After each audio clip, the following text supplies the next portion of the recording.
नमस्कार दोस्तों, आज हम बात करेंगे प्लास्टिक सर्जरी के बारे में। लोगों को प्लास्टिक सर्जरी के बारे में कई भ्रांतियां होती हैं कि प्लास्टिक सर्जरी क्या होती है, और अक्सर जो है डॉक्टर के पास जाके सब लोग बोलते हैं कि डॉक्टर साहब मेरी प्लास्टिक सर्जरी कर दीजिए। तो प्लास्टिक सर्जरी का क्या अर्थ होता है, और एक जो कॉमन ऑपरेशन हमारा सबसे ज़्यादा जो है स्किन ग्राफ्टिंग का, उसके बारे में आज बात करेंगे। तो दोस्तों, plastic surgery basically plastic word जो आया है इसका मतलब होता है मोल्डिंग, मोल्ड करना चीज़ों को, है ना। तो प्लास्टिक सर्जरी इस मोल्डिंग के वर्ड से निकल के आई है, यानी हम बॉडी के टिश्यूज़ को मोल्ड कर देते हैं। अब लोग समझते हैं कि भाई प्लास्टिक सर्जरी करने के बाद जो है, जैसे कि अक्सर पिक्चरों में दिखाया जाता है, आपने देखा होगा खून भरी मांग, और भी कई पिक्चर हैं जिसमें दिखाते हैं कि भाई किसी दुर्घटना एक्सीडेंट की वजह से हीरोइन का जो है चेहरा खराब हो गया या हीरो का चेहरा खराब हो गया, और उसके बाद उन्होंने प्लास्टिक सर्जरी करा के बिल्कुल एक नए फेस को अडॉप्ट कर लिया, बिल्कुल नए वो बन गए, दोबारा हो गए। तो देखिए दोस्तों, ये होना नामुमकिन होता है। इस तरह की अभी कोई टेक्नोलॉजी नहीं है कि हम जो है बिल्कुल चेहरे को है एकदम नया बना दें। लेकिन हाँ, डेफिनेटली कुछ तरीके होते हैं जिसकी हेल्प से हम जो है चेहरे को या किसी अन्य बॉडी पार्ट को मोल्ड कर सकते हैं, थोड़ी शेप में चेंज ला सकते हैं। तो उसमें जो सबसे इम्पॉर्टेंट ऑपरेशन हमारा होता है, जो बेसिक ऑपरेशन जिसको हम बोल सकते हैं, उसे बोलते हैं स्किन ग्राफ्टिंग, जिसके बारे में आज बात करेंगे। स्किन ग्राफ्टिंग का मतलब जैसे नाम से ही जाहिर है, स्किन मतलब चमड़ी, ग्राफ्टिंग मतलब एक जगह से निकाल के दूसरी जगह लगाना। कई ऐसी चोटें होती हैं जिसमें हमारी जो स्किन होती है उसमें जो ऊपर की लेयर होती है बेसिकली वो निकल जाती है ना।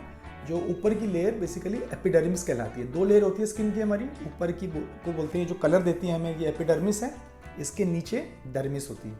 कई कारणों से ये जो ऊपर की लेयर है, कई बार चोट लग जाती है, रगड़ लग जाती है, कोई एक्सीडेंट हो जाता है तो ये ऊपर की लेयर निकल जाती है, वहाँ पे जख्म बन जाता है, लाल हो जाता है वो हिस्सा, रेड हो जाता है। तो उस हिस्से के ऊपर हमें स्किन लगानी पड़ती है, जिसको स्किन ग्राफ्टिंग का ऑपरेशन कहते हैं, है ना।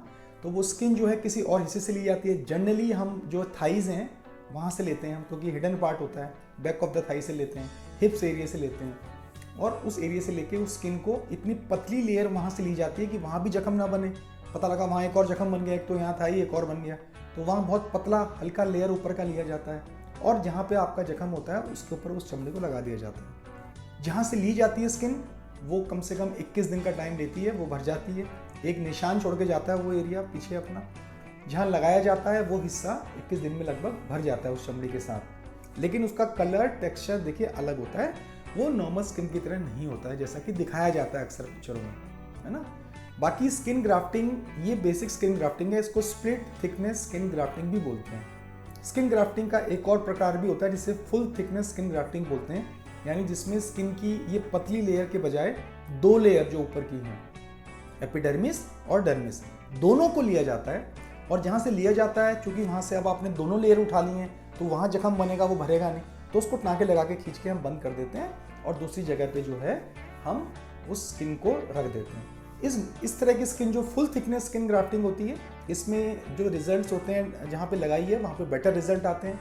स्किन का कलर, टेक्सचर, हर चीज़ बेटर होती है as compare to split thickness. But split thickness तब हम करते हैं जब काफ़ी बड़ा एरिया होता है, काफ़ी बड़ा जख्म होता है, तो वहाँ पे ये फुल थिकनेस नहीं की जा सकती, क्योंकि हर एरिया को बंद करके टाँके लगा के बंद करना पॉसिबल नहीं होता जब बहुत बड़ा एरिया है। तो वहाँ पे ये पतली लेयर जो निकालनी है हमने, जो एक स्किन का छिलका सा निकालना है, स्प्लिट थिकनेस, उसी को यूज़ करते हैं हम, है ना। तो आपने देखा होगा खून भरी मांग में जब रेखा का एक्सीडेंट हो जाता है और उसको एक तालाब में डाल दिया जाता है जिसमें खूब मगरमच्छ होते हैं, और उसके बाद उसका चेहरा जो है पूरा इंजर्ड हो जाता है, डैमेज हो जाता है, तो एक डॉक्टर जो है वो उनकी प्लास्टिक सर्जरी करता है, आपने देखा होगा पूरा। और उसमें दिखाया गया ये प्रोसीजर पूरा, किस तरीके से वो स्किन ग्राफ्ट हार्वेस्ट कर रहे हैं, स्किन लगा रहे हैं, और उसके बाद जो है उनकी जो फेस है वो बिल्कुल पहले की तरह हो जाता है। तो लोगों को अक्सर ये सब देख के ऐसा लगता है कि भाई वाकई ये पॉसिबल है और ये ऐसा हो जाता है। या कई सीरियल्स में आपने देखा होगा कि हीरो जो है एक्सीडेंट हो गया और बिल्कुल उसके बाद फेस जो है ख़राब हो गया, फिर दोबारा प्लास्टिक सर्जरी से फेस एकदम नया हो गया और वो नया हीरो निकल के आ जाता है। तो देखिए, ऐसा होता नहीं है, ऐसा पॉसिबल नहीं है, आप समझने की कोशिश कीजिएगा। इसलिए मैंने ये वीडियो बना रहा हूँ कि प्लास्टिक सर्जरी का मतलब ये नहीं होता कि हम बिल्कुल ही नया ही कोई फेस दे देते हैं। थोड़ी मॉडिफिकेशन हो सकती हैं, लेकिन ऐसा कभी नहीं होता कि पूरी तरीके से चेंज हो जाए। मोल्ड होता है ना, देखिए मोल्ड, नाम ही मैंने बताया आपको, प्लास्टिक सर्जरी मतलब मोल्ड करना। आप चीज़ों को मोल्ड कर सकते हैं, नाक में थोड़ा मोल्ड करके राइनोप्लास्टी कर सकते हैं, है ना। कहीं पे चिन अगर छोटी है, जिनको बड़ा छोटा किया जा सकता है ना। कान में कोई डिफेक्ट है, थोड़ा बहुत किया जा सकता है।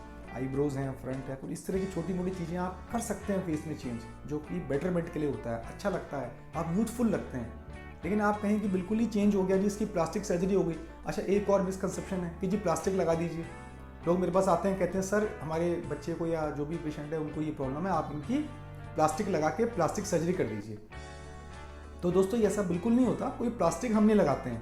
प्लास्टिक टर्म निकली है प्लास्टिक कोस से। प्लास्टिक कोस का मतलब होता है मोल्ड करना, प्लास्टिक लगाना नहीं होता, इसमें कोई हम प्लास्टिक नहीं लगाते, है ना। बॉडी के ही टिश्यूज़ का इस्तेमाल करके उस जख्म को या उस डिफॉर्मिटी को हम कवर करने की कोशिश करते हैं, ना कि प्लास्टिक लगा के। और दूसरी बात यह है कि प्लास्टिक सर्जरी जो है एक सुपर स्पेशलिस्ट एक हमारा ब्रांच है, और जो जनरल सर्जरी के जो प्रिंसिपल्स होते हैं उनसे ये एक स्टेप अप होता है ये, है ना। तो डेफिनेटली जो प्लास्टिक सर्जन्स काम कर रहे होते हैं उनके काम में थोड़ा बारीकी बेटर होती है, फाइननेस होती है ना। तो वो अच्छे तरीके से काम कर पाते हैं। उनका जो भी काम आपको मिलेगा, चाहे वो कोई चोट को ठीक किया, उन्होंने टाँके लगाए हों या कोई और सर्जरी की हो, आप देखेंगे उसमें सफाई बहुत होती है। तो हमारे कोर्स में ध्यान दिया जाता है कि ये सफाई पे खास ध्यान होता है कि नीट एंड क्लीन काम होना चाहिए पेशेंट का, ताकि उसके कॉस्मेटिक रिजल्ट्स जो हैं वो बेटर हो। तो ये ध्यान दिया जाता है। तो दोस्तों ये आज हमने डिस्कस किया कि प्लास्टिक सर्जरी का एक तो क्या मतलब होता है, क्या इससे हमें उम्मीद रखनी चाहिए, और स्किन ग्राफ्टिंग जो बेसिक ऑपरेशन है स्किन ग्राफ्टिंग का, ये क्या होता है। तो आगे भी हम इसके बारे में मैं और चर्चा करूंगा आपसे, जो हम वीडियो बनाएंगे उसमें मैं बताऊंगा कि प्लास्टिक सर्जरी की कितनी और डिफरेंट ब्रांचेज होती हैं, क्योंकि अकेला प्लास्टिक सर्जरी एक बहुत ही मोटा बड़ा टर्म है। इसके अंदर बहुत सारी इसकी सब स्पेशलिटीज़ आती हैं। तो जैसे मैं कॉस्मेटिक सर्जन हूँ, है ना। इसी तरीके से बहुत सारी और होते हैं, कुछ बर्न सर्जन्स हैं, कुछ फेशियो मैक्सिलरी सर्जरी कर रहे हैं, कुछ अपना क्लेफ्ट सर्जरी कर रहे हैं, कुछ ट्रॉमा माइक्रोवेस्कुलर कर रहे हैं, कुछ हैंड सर्जरी कर रहे हैं। तो ये सब हमारी ही प्लास्टिक सर्जरी की ही अलग अलग स्पेशलिटीज़ हैं। ये सब MCH करने के बाद अपना अपना फील्ड में लोग काम करने लगते हैं। तो हमने चुना जैसे कॉस्मेटिक सर्जरी, कोई चुन सकता है बर्न सर्जरी, तो ये सब हैं वही एक ही क्वालिफाइड हैं, सब MCH ही हैं। इनके बारे में डिटेल में मैं अगले वीडियो में बात करूँगा। तो दोस्तों इसी तरह के वीडियोस के लिए आप प्लीज़ हमारे चैनल को सब्सक्राइब कीजिएगा। वीडियो अच्छा लगा हो तो लाइक और शेयर कीजिएगा। धन्यवाद।